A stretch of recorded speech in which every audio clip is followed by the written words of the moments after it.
get some Manchester United reaction. Bruno Fernandes now with Patrick. Well, Bruno, hard to find positives when you lose a derby by that scoreline? No, it's not hard. You have to look at what you did well, and obviously it's not enough because you want to win football games and not seeing positives from the game. What we did today was not enough to get the result, and that's all we have to take from this game.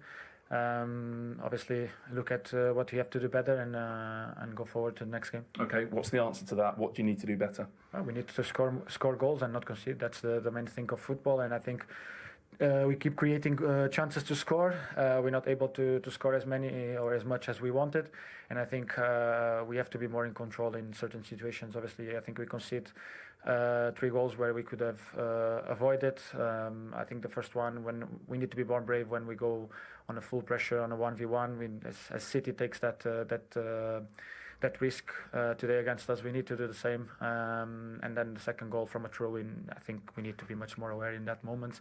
And the third goal is things like that can happen, and then you need to be better positional to not get a counter like that. So just give us your perspective on the first goal, because you mentioned it there. It looked at one point like you had Foden, and then obviously Doku beats his man. You look like you go out, and obviously at this level, it only takes a second. He's in behind you, and he scores. If I was trying to press Rodri because the aim for the game was for one of the midfielders to jump on Rodri, one of defenders jumping on Foden. In the first moment where I can cover both, and then Lenny decides to come up. When I look at him, I see that he comes up, so I try to go a little bit more towards Rodri. Guardiola does a good pass to Foden, and Lenny was going backwards, and because of a miscommunication, we end up giving too much space for them to go up the pitch, and that's what I mean. I think when we need to take more risk, and we have to be more brave with the last line to be a little bit more high. Because if you see City, when every time we pass the ball backwards to our centre backs, they go on 3 against 3, and their line squeezes so much, and it's very difficult to play through the lines because the spaces between them are very, very narrow. How challenging as well is it sometimes as a midfield too? It looked, from where I was sat, like they're trying to overwhelm you in that area, outnumber you in that area. Do you sense that? Do you feel that? No, because we play with the back 5, or sometimes with the back 4, or the back 3, or whatever you want to call it.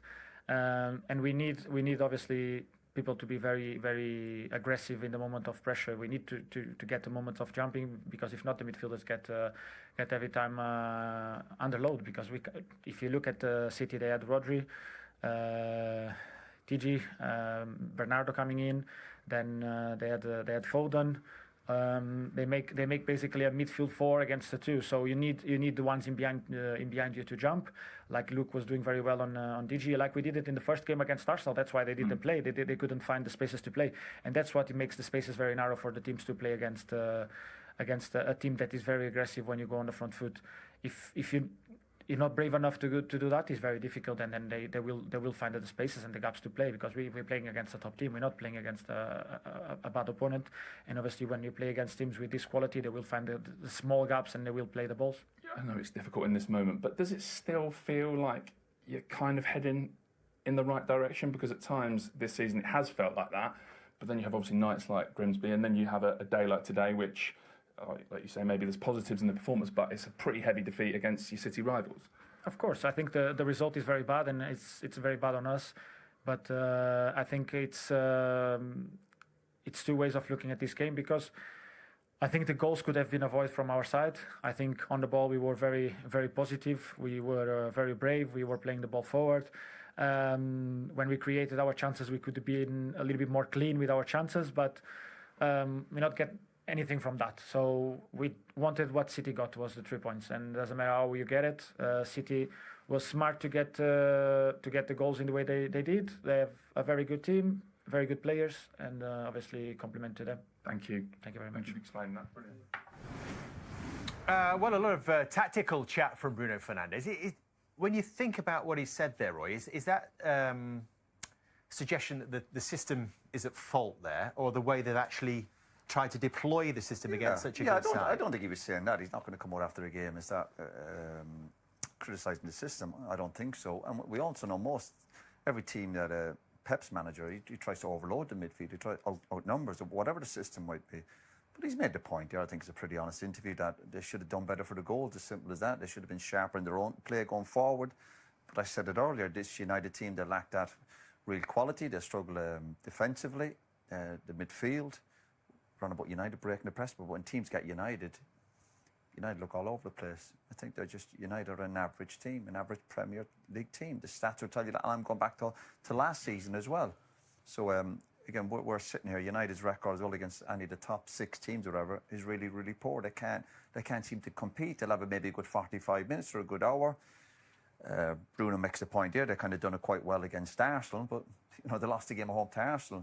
Ultimately, you are playing for Man United to win football matches.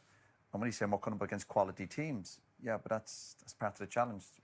When you sign that contract, you're going, yeah, it's no good just beating the teams, the lesser teams. You're playing for Man United to compete against other good teams, and United can't do that. Whether they're not good enough, there's obviously issues.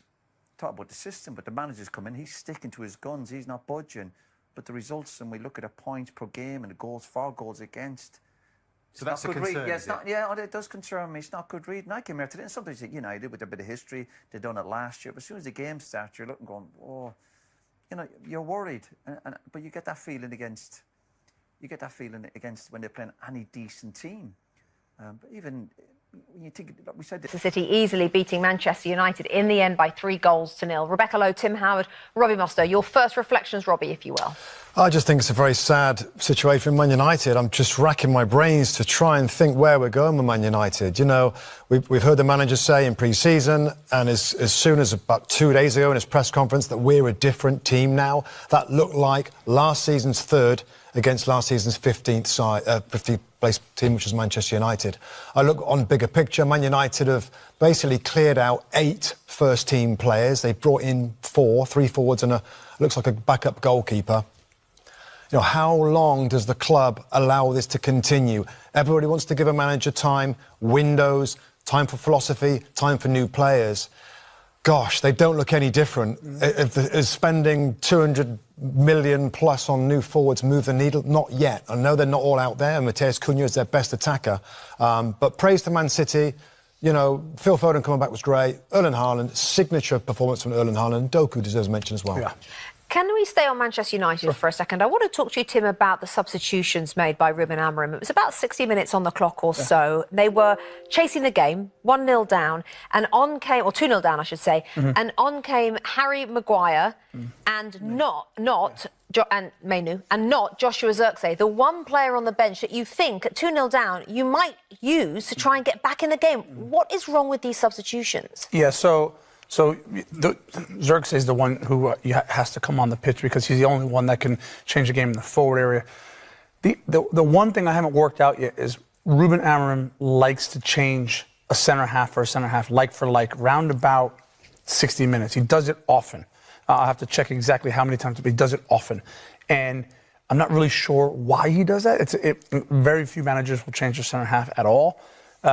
Maybe it's for set piece, you talked about it. Maybe it's for attacking set pieces and so on. But it just doesn't feel like that is the right way to go about it. It doesn't change the game in any way for me. But if you're putting Harry Maguire on for attacking set pieces, yeah, no, totally. What is that saying about your attitude to the game? Yeah, that in and of itself is a problem. But I've seen it even in the run of play when they're not losing the game. But to your point, we walked away from opening day at Old Trafford and thought this was a good performance. Yes, they lost, but it was a good performance.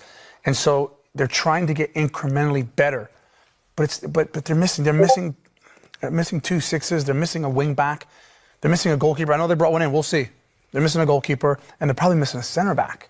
So, I know you just spend a lot of money, you can't do that all in one window, but they're still a ways away. Well, I mentioned it, Robbie. 16 defeats in 31 Premier League games. Over half of his Premier League matches have been losses. In the Premier League, he has a 26% win rate. Is he out of his depth, Ruben Amorim? It's looking like he might be, and this new team, I'm just looking at the games already so far this season. They played okay, Arsenal lost. Fulham couldn't hold on, drew that game. They lost to Grimsby Town in the Carabao Cup. And it looked like they won the World Cup final when they beat Burnley at home at Old Trafford 3-2. And then this game, they've lost comfortably. So I can't keep continuing. You can give them a season, you give them a window. Come on, we've got to see progression. I'm always one for backing a manager and let's give him time and let's see what happens. But gosh, that was a lot of changes in the summer, and it looks like there's not going to be a ton of improvement. Maybe, again, we're going way too early here. We should give him more time. But there ain't many more of that when you look at Jim Ratcliffe in the stand, and he's like, wow, not even competitive. That's a Manchester derby. And I mean, City didn't have to be that great to win comfortably. OK, let's go back. Roy enjoyed that. Well, obviously they're pleased with the win. They've got the joy back, haven't they? Is he watching that? Yeah, it's it's good to see two top players, and especially Phil Foden there alluding, of course they read and see the criticism. People are going to question him, but he's built that up for himself because of how good he's been. So it's the standards that he has set himself that he has fallen below. And he'll know that, and he's carried a lot of weight, from a young teenager moving through, the ranks at Manchester City. He's carried a lot of weight with how talented he is. And for him to just slot back into the midfield and perform the way he did today, I think everything he did today was of the highest quality. The way he was zipping the ball in and around the midfield, his first sort of touch was always excellent. His passing, the weight of pass was clean. Everything about his performance just oozed class, and there's no pressure on him to go and do the same again next week. There's pressure on him just to be himself and just be Phil Foden, and I thought we saw the best of him today. I want to give him a little bit of an excuse, though, because when the standards dropped a little bit, he was out the team. So if you look at someone like Cole Palmer, even if his standards drop, his first name on the team sheet, so he can play his way back into form. Whereas last season, Kevin De Bruyne or Bernardo Silva or whoever it may be. So that's the excuse I will give him. But the reason why we talk about him so much, because he's got so much talent. And last season, even in the games where he did get a little bit of run, he wasn't at the level he knows he should be. So this season, no Kevin De Bruyne talk. It's all about him. He played in the centre today, where we know that's at his best. That's where he can cause all sorts. That's part of his journey. Since he's got in the team, he's been amazing. So he's not going to go through his whole career without having disappointing spells. He's talking about reading negativity, but that's part of his journey. But you do the business today like you did, and you get back up, get back in the swing of things. He's got the quality, he's shown that before. And just regroup now and go again, new team. And again, he's one of the kind of senior players now with the new lads coming in. So as much as you look after yourself, he's there now to help the other players as well. So that's another important lesson for him. It's not just about him all the time, it's about helping the other players, just like Haaland did today. How much do you think the goal helped him? Massively. I just think he needed that moment. And as he talked about it before, when the goal went in, it's just what makes him so good, Foden. He can always get into positions. He's always scanning. You see Doku gets on the ball here in the half spaces, but he wants to get on the end of it, and it's the timing of his run, being in there. How many times do you see midfielders not making the right run, the timing's a little bit off? But Foden, when he's ghosted in there... But the key is, Mike, as well, don't be too early, you know what I mean? Exactly. So he's coming all on about to it. the timing. Also, it's brilliant skill, obviously, but he makes the header look easy. Yeah, he did. That's what good players did. And certainly wasn't an easy header. But because of his time, and at least he's coming onto it and he's thinking, listen, there's a big area there, if I can just hit it. And again, the United keeper, we always look at him. I'm not blaming him for the goal, but it doesn't look that big, does he, when the ball goes into the back of the net? But an excellent finish. And the key was not getting in there too early. There's a comparison season on season. This is what Erling Haaland was actually referencing there. Go back 2 seasons when they last won the title. 19 goals and 8 assists. That's the player that City desperately need again, especially as De Bruyne has gone, isn't it? Yeah, exactly. And I think as well, Foden, Doku as well, who contributed in the game today. We looked at his numbers pre-match, and we know that, well, he'll know that he needs to apply more sort of output in terms of goals and assists, and he created a lot today. Foden hitting those numbers, 19 goals the season before last, that's a lot from a midfielder who gets played wide and rotated their position. If he hits anywhere between 7 and 19 for the last 2 seasons this season, I think it's success for him on a personal level. But it's the way they work. City's system, like Doku could have easily been playing a match today. Yeah. But he doesn't get it.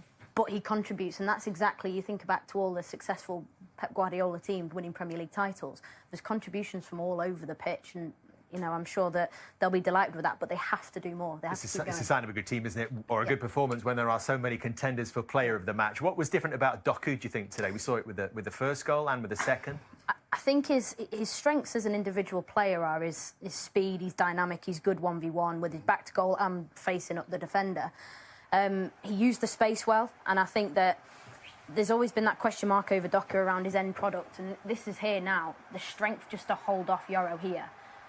and just feed that little pass. And that little pass, I wouldn't imagine last season he would have played this cleanly. But the timing of Haaland's run, just the connection between the two of them makes it happen. But the strength in this moment here, low centre of gravity. And then what's so important on the move is the weight of pass. It lands into an area where Haaland doesn't even need to take a touch. Just a one-touch finish, lift it over the keeper. Oh, sorry, again, obviously we talk about City's strength and power and decision-making, particularly in them tight areas. The opposite to United. United look weak. We can have another look at it, Roy. Yeah, we can look at the defensive side of it. Yeah, give all credit to Man City, very good player. But you look at United here, players just not getting tight enough, all too easy. Decision-making here. Why are you getting too tight to a player when you know he's going to be stronger than you? Shaw, all over the place. Haaland, we know he's brilliant at it. But just far too easy. United just look like an average team. A really average team. And take nothing away from City today. But I bet you City's attacking play today, but I bet they couldn't believe how easy it was. I know United had a go at the end, but the game was over by then. And we give credit to Haaland again. Way the pass, lovely. Their timing wasn't quite right in the first half. And when the second goal goes in, the game's over. You know, United fans were leaving. You just felt it in the air that there's no coming back. They got out of jail last year, but not today. I know we'll talk about United a little bit later on, but you just see that the system, it's not helping the players at all. At all. You see on that goal there, I don't know if...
to nil.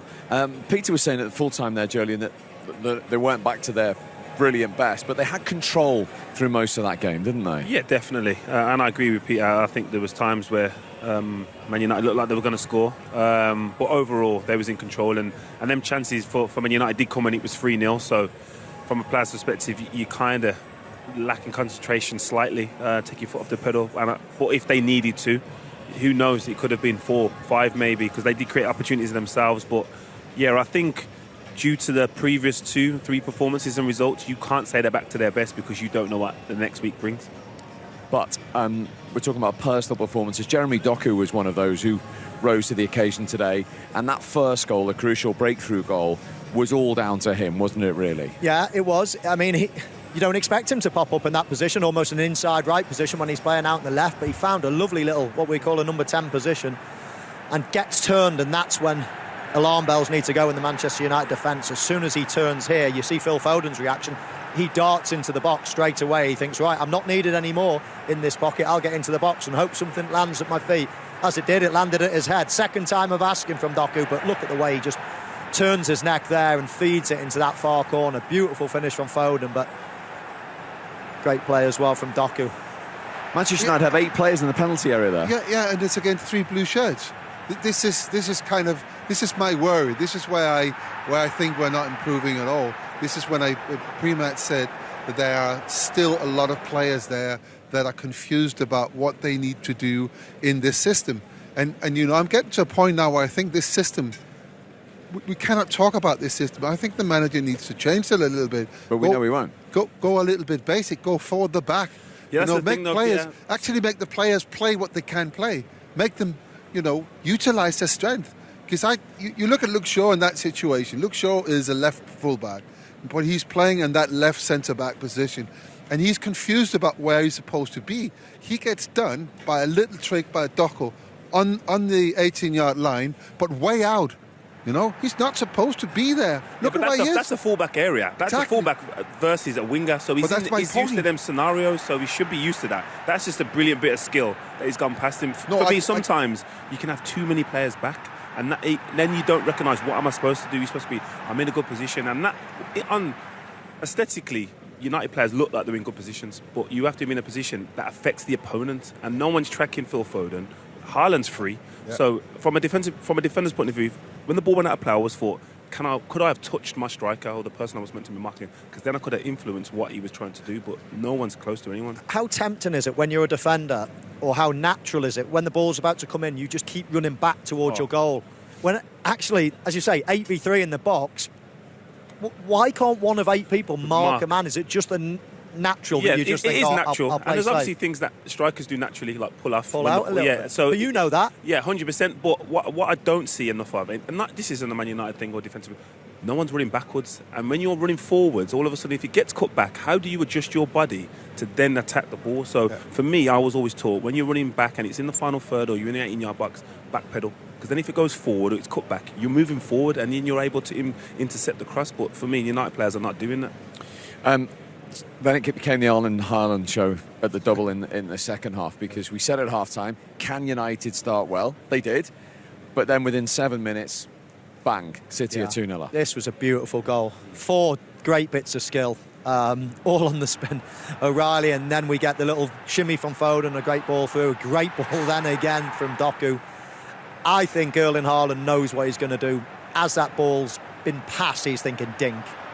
And the goalkeeper makes up his mind, he runs straight at him.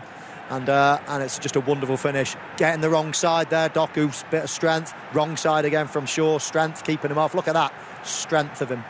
Just keeps him at arm's length and then dinks it over. I mean, it's a textbook finish.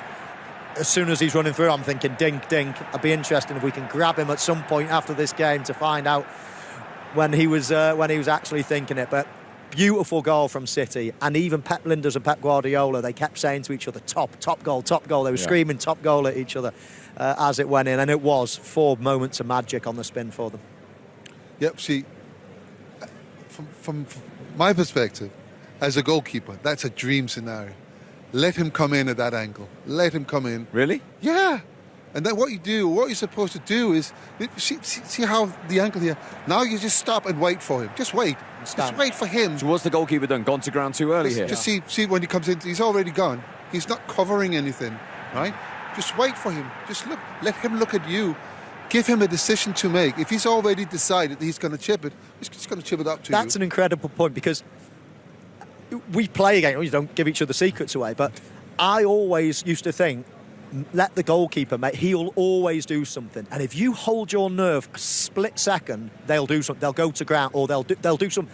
They might stand up and you can go through the legs, but they will do something. And it's interesting, Peter's saying, you don't have to do anything, because that's what I hated. If a goalkeeper came out in that situation and they did nothing, just stood there, you'd be, oh, where can I put this? But and the moment's gone. In this goal, Haaland's already got somebody else there, you know? He's helping me to do what I have to do, to stop and just wait. He's helping me. If Haaland was coming in on his own, where he could stop the ball or go there, go there, then it's a little bit of a different situation for me. But that, for me, was a dream scenario. Just stop and let him have the shot or do whatever. Yeah, it looked like the keeper was treating it like a 1v1, where he's not using Shaw and the impact he could have and not taking away, well, he can't go across me. He's got to only dink it or go through my legs. He's given him all the options, and, he's made it easy for him. OK. And then Haaland did it once again, didn't he? In this dream situation that he finds himself. I mean, from inside his own half. Yeah, I mean, this is a totally different finish. Again, Manchester United cause a problem here. Luke Shaw, probably a poor touch and gives the ball away. We highlight him here, actually. Look at this. Poor first touch, gives the ball away, and all of a sudden they're on the back foot now. Haaland breaks clear. He's definitely inside his own half, but this is a different finish. I love this little touch there. That one that just shifts it, just changes the angle last second. And then it's an absolute, perfect finish, just in off the post. That touch just opens it up slightly, and it's a nice little slot this time. The 2 goals that going through one-on-one, you've probably got 3 options. You either dink the goalkeeper, you go round the goalkeeper, or you slot it. going round the goalkeeper was always my least favourite, and I think it's his too, because you've seen a ding and you've seen a slot from him today. And, just clinical finishing. Yeah. So Steve, that's another example of... So in this situation, he actually stops and does exactly what I would have done on the other goal, right? But here, I think he should be more aggressive. He should be more aggressive because Harry Maguire's coming back. So if he's out, and you see it clearly from this and the other angle, you see like two yards further up. Actually, you see it better here. Just think about what 2 yards would have done to that position. He would have saved the ball. The ball could not have gone in because he would have closed the goal down. He should have been more aggressive. But Haaland would have gone round him, he did that. Yes. But or that would have become an option. The reason I say that he should do that is because Harry Maguire is on the chase. So if he goes around him... He might get back. Might bring him back into play. Exactly. Yeah. Now, if Harry Maguire is not there, it's a different situation. That is actually the most difficult situation for a goalkeeper, to face a 1-on-1 when he comes in near enough straight on the goal, because you don't have any angles you can close down. But because you have a defender who is on the run back, he can help you out in that. Fascinating. Right, let's get some Manchester United reaction to this 3-0 defeat here. Here is their manager, Ruben Amorim. Well, Ruben, what are your thoughts? That's obviously a day of frustration for you. Yeah, of course. If you look at the goals, we can avoid that goals. So that was the biggest difference. We suffer goals that is clearly we can do better, and especially the second one. So you start the second half well. You are pushing for our goal to open the game, and even the 2-1 that Brian could score. That moments were always for the opponent, and then the third goal is like it's hard to describe. So we suffer goals that we can avoid when it's just the opponent, but we can avoid these kind of goals. I know you said after the win against Burnley that every time the opponents are near our box, it feels like they could score. Is that a mental thing? Is it a deficiency in mental thought of the players at the moment? No, the biggest difference is when we had transitions, we didn't score. When City, especially in the second half, the game changed a little bit and we suffered transition, and they were better in that moment. And again, if you see the moments of the goal, if you look at the play, we clearly can avoid the goals, and that makes the difference in the game like this. But how do you rectify that? Because you clearly work on it every week. So how do you rectify it in games? We can do better. That is clear. But again, transitions, the third goal, lack of quality in the connection. People doesn't know who is going to the ball, and then the guy is free to score. The first one, he is in the middle of four guys, and we can be more aggressive in that moment because we were near the ball. The second goal, we want to recover the ball so fast that in a throw-in they have a 1-against-1. Lenny is going from the outside, not the inside. So these details we can work, but then in these kind of games we need to be perfect, and we weren't perfect. Going forward, the number of chances you're creating, it looks good on paper, but does that make it even worse for you that they're not going in? No, the frustration is always the same. Because with the amount of chance we need to score goals. If you don't score goals, you don't open games when we are trying and take the lead to control the game in a different way. When we are 2-0, we are near the goal. You can feel it, but then if you don't open the game again, it's like a matter of time. You have to push more men up, and then you take transition. So frustrating day, and we need to work on a lot of things for the next game. Thanks, Ruben. Thank you. Well, he is quite clearly very, very upset with the way they conceded those goals today. I understand that. I really do understand that. We've talked about it so many times about eradicating all the mistakes, individual mistakes that leads to goal, that leads to conceding goals, especially on the third goal. I mean, Harry Maguire gets a ball and there's no one there to help him. He's under pressure, and it's a bad pass, of course. Is it to Foden? It ended up with Foden, and Foden plays Haaland.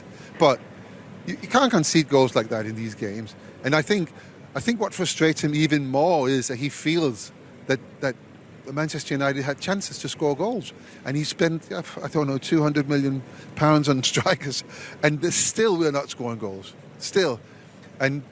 But I go back to what I said, about 10 minutes ago. I think you should consider just changing it a little bit. Change the system so you get players playing what they know, what they've been brought up to play, what's instinct to them, where they don't have to think and just ease in, and then you can make adjustments along the way. But he's never played anything else as a manager. I mean, that would be a huge U-turn to what he said he's going to do. I don't know. I mean, do you not think the skill of a manager is to adjust and put the right team out and put the right team out in the right formation, the right system, and utilise, make every player as good as they can be?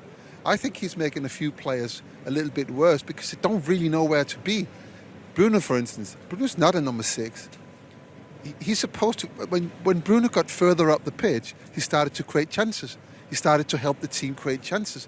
So I'm just saying that maybe he should consider that in a period of time, just to ease everything up, get some confidence in the squad, and then he can start make adjustments to what he think the Manchester United should. I can see that at the outset. Of course, he's going to come in to start with, play his system. I could then see that, but now what I think we're starting to see is an Amarin team. He's starting to buy players. More importantly, he's starting to sell players. And the players that he sold, a lot of them, Garnacho and etc., they're wide players. So all of a sudden, to go with a 4, then you're going to have wide players. He sold them all. All the number 10s that he's buying now are playing to be central. Cunha and Buemo. Yeah, they're all sort of more central players. You can play a 4-3-3 system. But you still need wide players. But you still need wide players for it. I agree with Peter I know, says. but you still have them. I mean, you have them up. Well, he's got rid of them all to play in this new system that he's got. But I see where my starting point is not so much scoring the goals. My starting point is not conceding the goals. That's my note. You can see how they are all confused about their situation. We see it on the goals. They don't really know where they're supposed to be. And it makes it at times a little bit too easy for the other team to create chances. And this is my point. And when you play against big guys like this one here, who's coming in with a big smile on his face, so after 7 goals in we're going to change the moaning Man United conversation to delighted Manchester City now. Erling, well done. How good did that feel today? Amazing. We needed this. Pop that up there for us. Thank you. Amazing. We needed this, as a club and everything. It's hard to go into national team with a loss, say what you want. You want to keep going and turn things around. And then we went into the national team kind of like, where does this go? And then we kind of answered perfectly. So that was amazing. Yeah, there looked the real intent right from the off from you today. Yeah, we need energy from us to the crowd and back. We need to give each other energy. That's what we need to do. And I felt today we did that, and yeah, in the end it's a really good performance. Of course, it could be better. They could have scored, we could have scored more, but in the end, 3-0 at home is fantastic. We've got a goal scorer here who wants to ask you about these well, finishes. Well, we've been debating in terms of a goalkeeper's view on a goal and an attacker's view on a goal. I was saying that I think as soon as you picked up that first ball, you knew you were going to dink the goalkeeper. Yeah. Or do you wait for the goalkeeper to make it almost his first move? No, but I knew that he was. He rushes out a lot. Yeah, everyone knows it. I think if you watch United, kind of. So the ball was perfect. It was perfect. You don't need to touch the ball. You just need to run with it and finish. That's the perfect ball. I call it Kevin De Bruyne pass. You don't need to do anything. Just run. And yeah, it was a perfect finish. And for the second goal as well. You've dinked one, you've slotted one. The only other option really is to go round the goalkeeper. It was a finish I hated doing. But at what point would you think what your finish is going to be here? Because your second touch. I love the way you your second to last touch. Yeah, the second to last touch almost just opened it out for a different angle to finish it. Yeah, and I think I got a perfect bounce on it as well. It was wide open, so for me here it was about, of course, Maguire not taking me, which he is not doing, and I think to stay calm, just because I actually could have gone past him because he's so far out. But I think it was a good finish, far corner. Perfect. That's enough. It's always a good finish when it goes in, isn't it? Yeah, exactly. So, what am I saying? Since the change of coaching staff, have you been given more responsibility defensively? Because you seem to win a lot of headers in the own penalties box today as well. He's always going back to defending when you've got the clean sheet. Exactly. No, it's set pieces. I think I should be there. I'm tall. I think I've got something to give also defensively and on the set pieces. And today Bruno hit my face, I think, my head 5 times, so I felt a bit dizzy in the end. So yeah, I mean, today we had a really tall squad, I think, you know, and you see in the back and everything, so felt really solid, you know, in the set pieces and everything, so that's a good thing. And is there a different setup now? There's Donnarumma in goal. Obviously, his presence is seen and obvious. Sorry, who? Have you got a different setup now defensively with set pieces with Donnarumma in goal? No, you know, we try, of course, to do best as we can. Against Brighton, we let in a goal in set piece, or we got a penalty against us, which isn't good enough. So you need to try to look where you can improve and where you can do things better. You know? Just finally, I think, what does it feel like to score in this fixture? Because you love it. Nobody else has got more goals in a Manchester Derby Premier League fixture now. You're right up there. I mean, in this fixture when it matters the most, what's that adrenaline rush like when you do it in a win like today? No, it's amazing. Yeah, here you see Rooney and Aguero and me. Not bad, is it? Yeah, you could have been top had you not hit the post. How did that not go in? Oh, yeah, I know. I got a bit bad touch, as we spoke about. I went past the keeper and it was a bit too far, and then I saw De Ligt came, so I tried to hit it, which was perfect. It went tunnel on him, past his feet. Oh, and it was irritating not to see it go in, but yeah, to score against this club is special for me. Everyone knows it. Since my first goal here 3 years ago now, I think it's a special thing, and yeah, it's a good feeling. Good smile. Well done. Congratulations. Thanks for joining us. Appreciate it. Thank you. And as we mentioned, that fella has 50 Premier League goals in 50 Premier League games here at the Etihad, which is sensational, isn't it? I've said before, 1 in 2 used to be a great record. If anyone scored 1 in 2 back in the day, it was like, wow, what a striker. Now you've got to score in every game. Incredible. But he is... So, obviously, where we sat today, we're quite close to the pitch. Yeah. So you get a feeling of what it is that makes him special, which you don't get through a TV screen. He is... Oh, we saw that here. He's big, he's strong, but he's so explosive. It's incredible for such a big person to move that quickly over the first couple of yards. I mean, you were massively quick as well, but you are a little bit smaller, so you expect that, you know, him. And then the physicality. They can do anything. You see that in the second goal. They can pull him, they can do whatever, you know. He's just going to just keep them away and still have it under control. It's a good point, because I had to be quick to get away from people. He only has to be the same as everyone else, because as soon as he's equal, he can just hold them off, can't he? I mean, what's the hardest thing to play against as a defender? For me, speed, strength? Yeah, speed. Like physically, I would want to match up against someone like Haaland, but with the pace he's got as well, you have to be a step ahead and give yourself an opportunity to be deeper, which then... Yeah, and it's not over 20 yards. Yeah, it's over 3-4 yards, which is, you know, where you normally win the ball. Yeah. It's difficult. Listen, he's world class. He's elite. He scores in every game, and he doesn't have to be involved as much as other strikers to contribute. So, yeah, when he's in front of goal, his level of composure is second to none. Absolutely. Well, he's had some week, hasn't he? His international goals, 5 in one game and then 2 in the derby.